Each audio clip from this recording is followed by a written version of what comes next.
विश्वाला शांतीचा संदेश देणारे तथागत भगवान गौतम बुद्ध त्यांनी दिलेला धम्म आणि त्या धम्ममार्गावर चालणारा संघ या त्रिरत्नांना सर्वप्रथम मी वंदन करतो. त्याचबरोबर परमपूज्य विश्वरत्न महामानव बोधिसत्व डॉक्टर बाबासाहेब आंबेडकर यांच्या स्मृतीस मी अभिवादन करतो.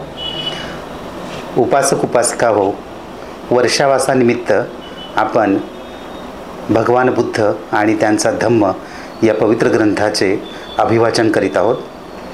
हा ग्रंथ विश्वरत्न डॉक्टर बाबासाहेब आंबेडकर यांनी लिहिलेला आहे, मूळ इंग्रजी आवृत्ती, आणि याचं मराठीत अनुवाद जो केलेला आहे तो घनश्याम तळवटकर, प्राचार्य म भी चिटणीस आणि शांग शंग रेगे. अभिवाचन करीत आहोत. आज दुसरा भाग. मी doctor Audumbar Maske, MS general surgery, MA Pali आणि LLB. पहिल्या भागामध्ये आपण पाहिलं की सिद्धार्थ गौतमाचा जन्म होतो आणि त्याला बघायला हिमालयातून असित मुनी येतात आणि ते सिद्धार्थ गौतमाला पाहून रडतात. हा भाग आपण काल पाहिलेला आहे. आता पुढचा भाग आपण पाहणार आहोत.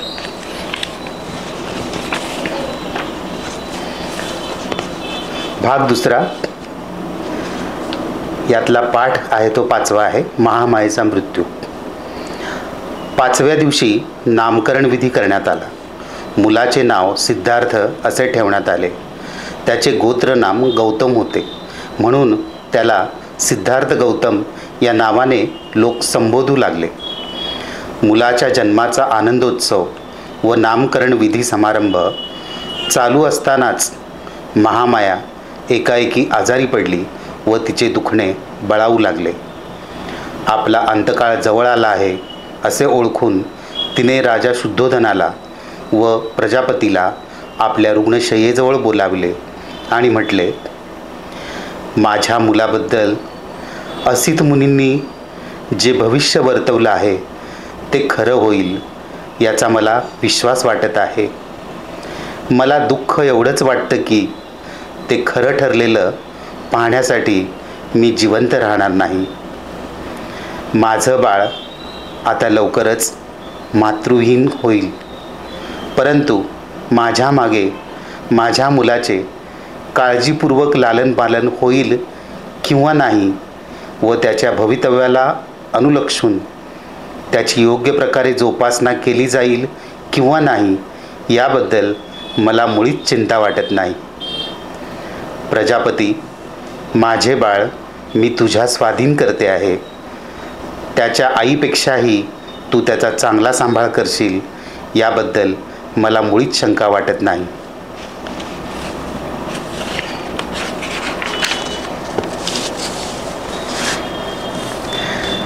आता कष्टी होऊ नका.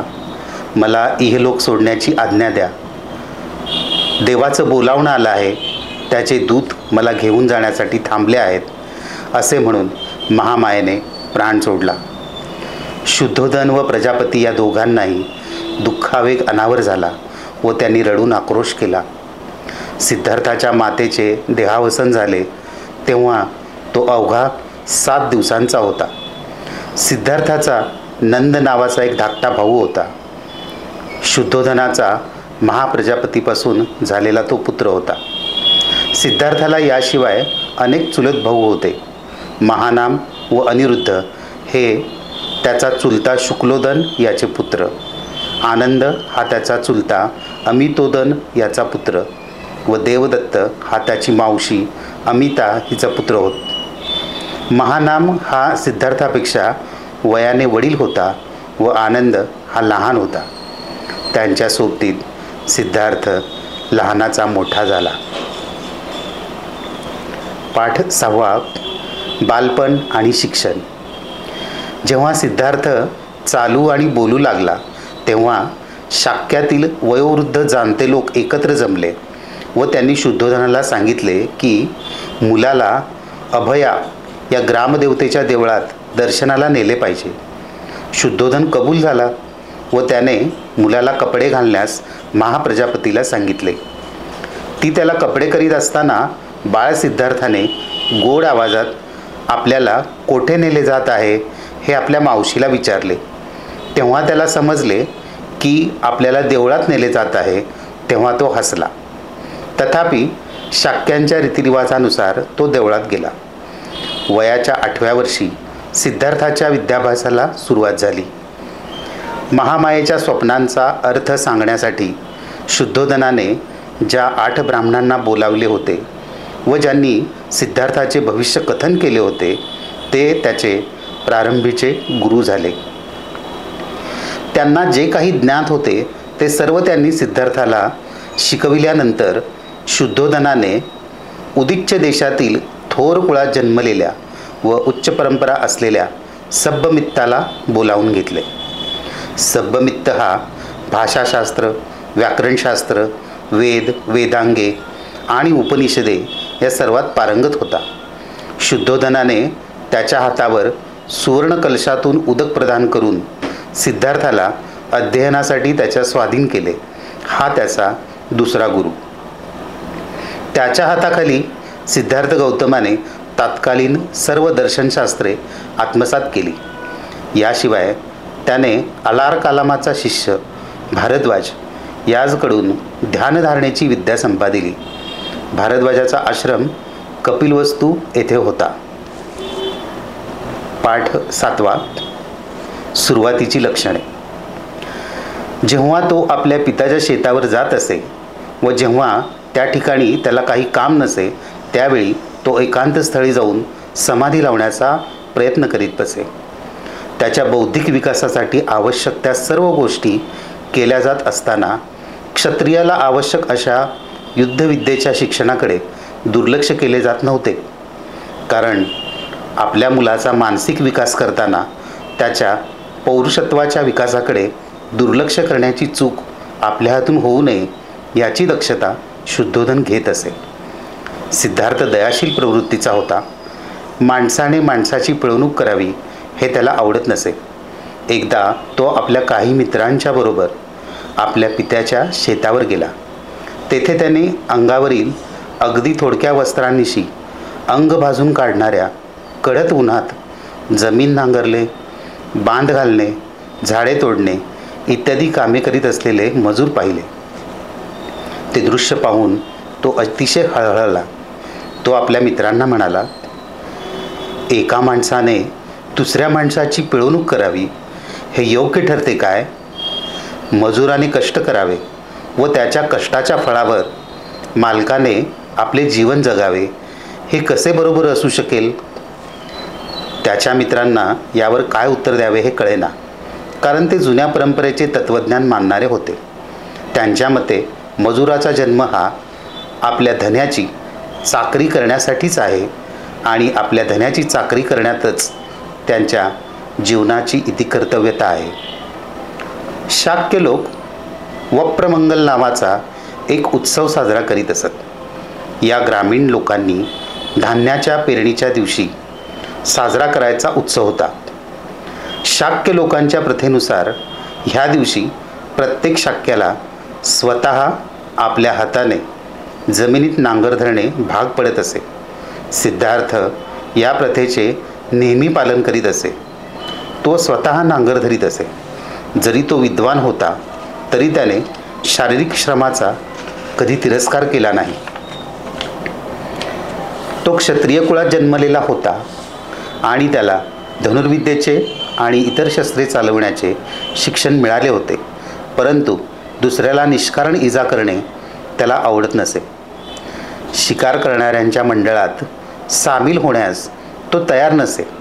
त्याचे मित्र त्याला म्हणत, तुला वाघांची भीती वाटते काय? तेव्हा तो उत्तर देई, मला माहीत आहे तुम्ही वाघाला मारण्यासाठी जात नसून तेथे हरिण आणि ससे यांच्यासारख्या निरुपद्रवी प्राण्यांना मारण्यासाठी जात आहात. निदान तुझे मित्र किती बिनचूक निशाणबाजी करतात हे पाहण्यासाठी तरी तू ये, त्याचे मित्र त्याला आग्रह करीत. सिद्धार्थ अशा प्रकारच्या आमंत्रणालाही नकार देई आणि म्हणे, मला निरुपद्रवी प्राण्यांना मारताना पाहणे आवडत नाही. सिद्धार्थाच्या या प्रवृत्तीमुळे प्रजापती गौतमी अतिशय चिंताग्रस्त होत असे.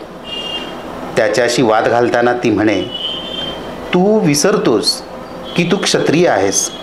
लढणे हा तुझा धर्म आहे. शिकारीच्या मार्गानेच युद्धविद्येत निपुणता प्राप्त होते, कारण शिकारीने अचूक नेमबाजीचे शिक्षण मिळते. शिकार हे क्षत्रियांचे युद्धविद्येचे शिक्षण घेण्याचे एक क्षेत्र आहे. सिद्धार्थ नेहमी गौतमीला विचारित असे, पण आई, क्षत्रियांना लढावे तरी का लागते? आणि गौतमी उत्तर देई, तो त्यांचा धर्म आहे म्हणून. तिच्या उत्तराने सिद्धार्थाचे समाधान होत नसे. तो गौतमीला विचारी, मला असे सांग की माणसाला मारणे हा माणसाचा धर्म कसा होऊ शकतो? गौतमी उत्तर देई, ही प्रवृत्ती एखाद्या संन्याशाला योग्य आहे, पण क्षत्रियाने लढलेच पाहिजे.